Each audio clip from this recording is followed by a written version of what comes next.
What is up, guys, and welcome back to the channel. Had a special request. We got the Brussels effect. First time I'm hearing about the Brussels effect. We got how the EU rules the world, and y'all know my feelings and thoughts towards Europe. I feel like they just how everything is from the transportation, healthcare, all those things, environment. I'm definitely for that stuff. So I think that's a good thing.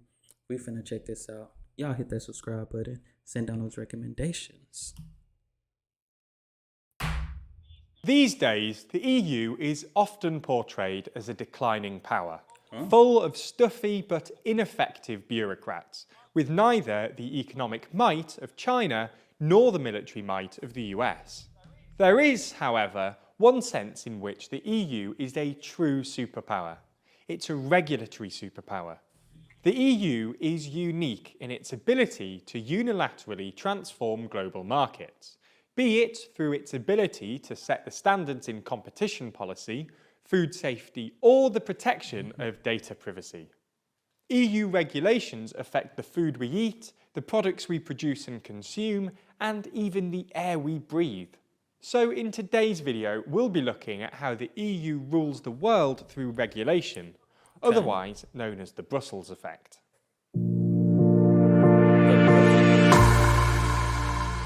Brussels sprouts. Before we start, a bunch of our viewers didn't know that we actually have other YouTube channels.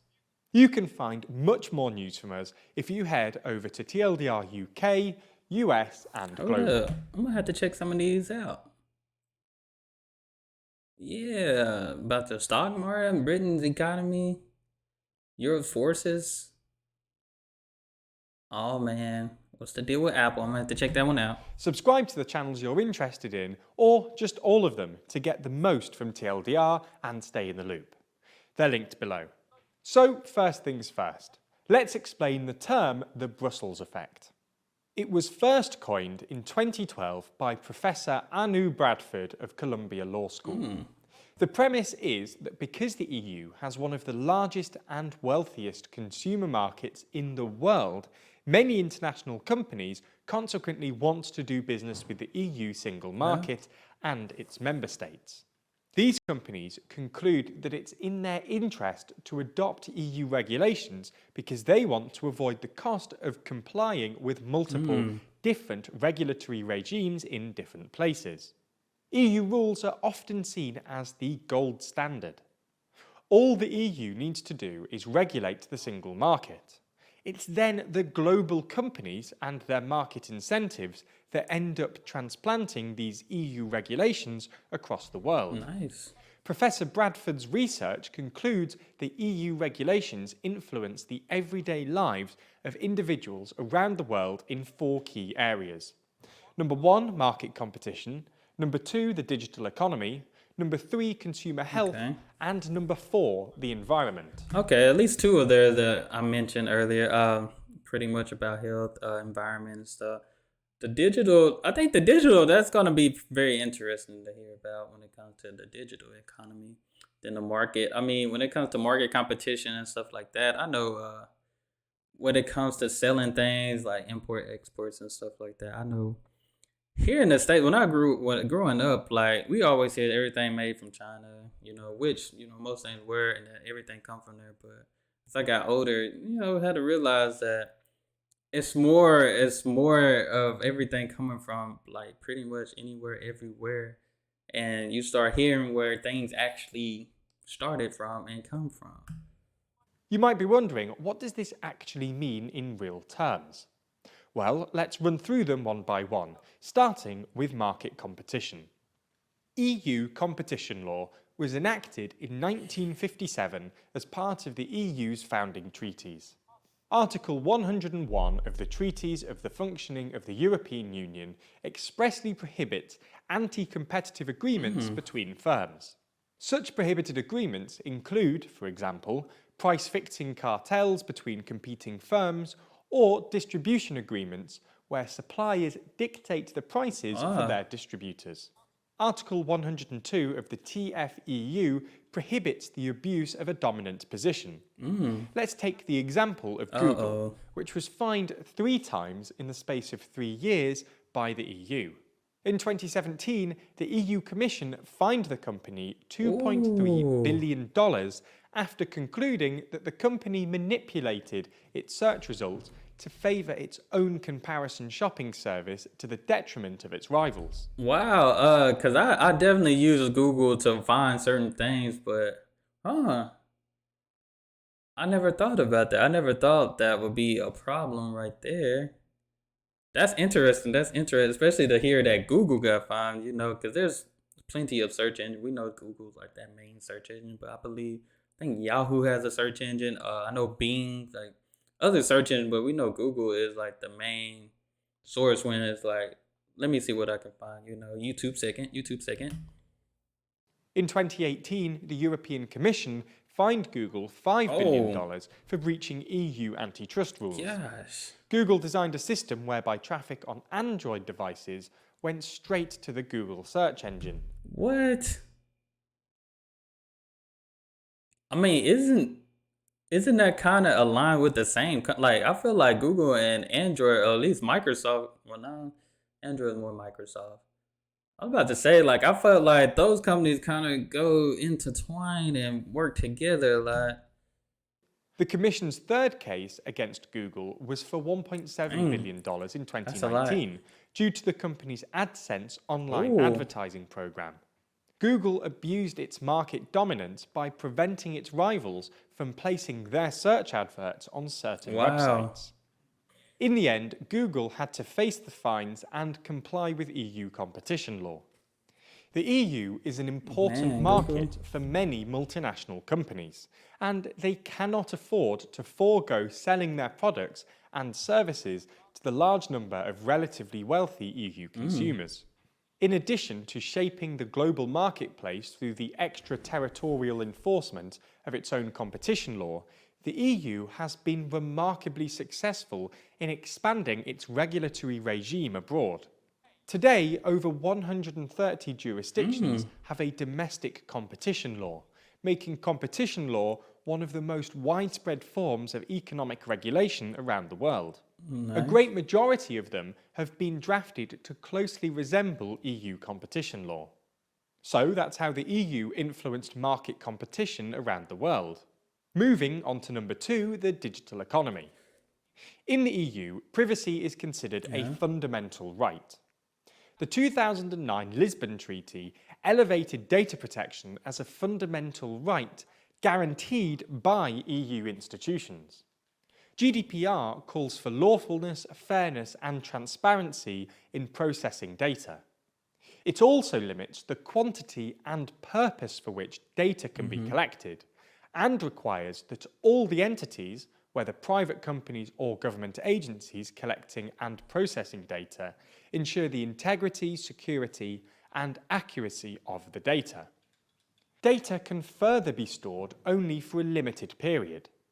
In 2016, prompted by the entry into force of the EU GDPR, consumers across the EU were flooded with emails from numerous companies Dang. asking for their consent on the use of their personal data. Businesses around the world were forced to quickly adjust their data collection, storage, and usage practices in response to the EU's regulation. And I mean, data. I mean, when it comes to having a business, different business, data is important because it kind of see what you're working with, how to work with it. But I know for like when it comes to like privacy, like for instance, social media, when you got Facebook, Instagram, and stuff, I know they always updating their privacy stuff all the time, like or privacy rules and regulations and stuff. Just like I feel like that's a thing that will probably never be set in stone because it's something that's always gonna happen that spark a conversation or just have to be protected with that. It's always gonna be something added. If you look at the privacy policies of US companies such as Google, Yeah. Apple, Facebook, or Microsoft, they are all following the EU GDPR not only when they are operating in the EU, but also across the world. And I remember, I think Facebook, I think they had like a lawsuit or something because they had to do something with their privacy stuff.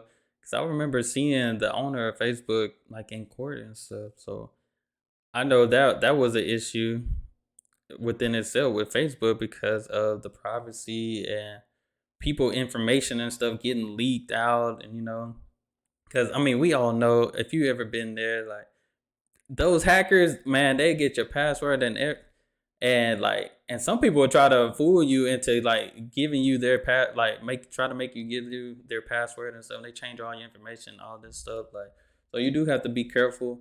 And like I said, I think Instagram just showed me that they updated their privacy stuff again. So it's something like it's an issue, and as long as there's hackers, people gonna continue like to hack stuff. To be honest. The EU is an important market for many of these data-driven businesses. Facebook has 250 million users in Europe, contributing to 25% of Facebook's global revenue. Google's share of the search market engine is over 90% in most EU member states, which exceeds its 67 to 75% market share in the United States. Abandoning the EU market is not even remotely a commercially viable option for them. It would be burdensome for these digital companies to circumvent the GDPR by moving their data processing activities outside the EU. And it's not just in digital space the EU are trying to protect its citizens. They've also influenced global regulation on consumer health. Let's take the example of cocoa beans. Cocoa beans. Cameroon is the world's largest cocoa grower. Cocoa beans, butter and paste accounted for over 15% of the nation's exports, second only to petroleum as a proportion of exports. To preserve the company's export opportunities, Cameroonian officials have undertaken several measures to comply with the EU's regulatory demands, including carrying out tests, inspections and education campaigns, which is important, to ensure the industry's compliance with the EU rules. Regardless of these efforts, in 2013, the EU rejected a 2,000-ton consignment of cocoa beans from Cameroon due to the presence of high levels of harmful chemicals. Oh my God. And see, in the US, they probably would have been like, you know what? If y'all don't want it, we'll take it. Because I feel like even the healthiest option is still made of artificial type of stuff here in the States. Like, I just don't understand it, especially when it comes to, food health and food safety like that. Like, it's just a lot of harmful. It's a good thing they did reject that, because they could have took that and just looked at the money part of it, but they're like, this not even safe to eat. This led Cameroonian authorities to crack down on substandard cocoa production practices and provide assistance to help the industry meet EU standards. The government provided new or refurbished ovens for drying cocoa and confiscated poorly dried beans. In essence, because the EU market was so important for Cameroon's economy, its government made sure its companies were able to adjust their business practices to EU regulations. And widening their scope beyond protecting people, the EU has a major influence on environmental protection regulations. Let's use the example of animal welfare. Japanese cosmetic firms are among those that have adjusted their global manufacturing to conform to EU animal welfare regulations. Shiseido, Japan's largest cosmetic manufacturer, halted animal testing in 2013 to abide by the EU ban on the sale of animal-tested cosmetics. Several other Japanese cosmetics companies, such as Cow Corp and Coase Corp, followed suit. These companies are now increasingly using cultured human cells to replace animal testing on products. If you think of it, it kind of makes sense, because it's like, if we testing stuff on animals to give to humans, that kind of don't make sense. Cultured human cells to replace animal testing on products. The manufacturers are under no legal obligation to do so in Japan, but they still refrain from animal testing as it would cost them revenue from abroad. Some manufacturers are even demanding that their suppliers of ingredients promise not to conduct tests on animals. So it's fair to say that the EU is a regulatory superpower that shapes the world's economy, but without even most people noticing. Few people realise that EU standards determine the privacy policies of big American tech companies to what kind of pesticides cocoa farmers in Cameroon can use. If you enjoyed this video, then be sure to subscribe to TLDR EU. Remember, you can get a whole load more from TLDR by making... I definitely enjoyed this, getting some updates from around the world. So I definitely got to check out more from these different channels, especially when it comes to staying up to date with the things that are happening that, I'm unaware of, because most times I can see it on Twitter or Facebook or something. Twitter always have things trending and I kind of see what's happening around the world type thing. But I feel like those trending topics is always something in the case of attention, if that makes sense, rather than things that are like kind of pushed under the rug that are still important. But definitely enjoyed this, guys. I appreciate you guys for sending me this. Like I said, definitely gonna check it out because I think it's important. Like I said, talking about the food safety, environmental safety, and the digital. The digital thing is like I think that's something that don't be talked about a lot. And as I mentioned about the Facebook thing, like I believe, I forgot the owner, Mark Zuckerberg. Like he was in court because of lawsuits because of the privacy and all the hacking that's been going on Facebook and Instagram and all these things. So y'all be careful out there. Be careful out there. But that's all I have for this video, guys. I appreciate you guys. Y'all make sure y'all hit that subscribe button and y'all be blessed, be the best, and be you. I'm out.